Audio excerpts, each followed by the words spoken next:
隨住橫琴粵澳深度合作區嘅發展，越嚟越多嘅澳門市民喺合作區居住、返工同返學。咁同日常生活息息相關嘅珠澳兩地氣象預警信號，你又知道幾多呢？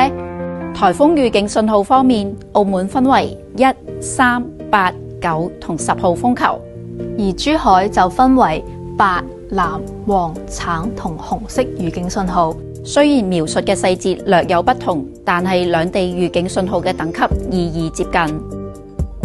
澳門嘅1號風球同珠海嘅颱風白色預警信號同為戒備或者注意信號，表示兩地可能會受到颱風影響。而見到3號風球或者颱風藍色預警信號，就要盡早完成防颱風嘅措施啦。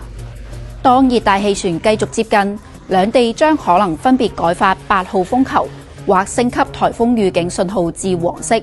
表示颱風會帶嚟嚴重嘅影響。市民應停止一切海上及戶外活動，留喺安全嘅室內場所。而澳門因為內港地區地勢較低、人口密集、風暴潮影響大，因此另需特別留意澳門風暴潮警告嘅最新消息。當9號風球同颱風橙色預警信號生效，表示颱風正在進一步接近；而當最高級別嘅10號風球同颱風紅色預警信號生效時，表示颱風即將帶嚟非常嚴重嘅影響。市民要做到人不出門，車不上路。想了解更多兩地嘅氣象預警，歡迎關注珠澳兩地氣象部門嘅消息發布渠道。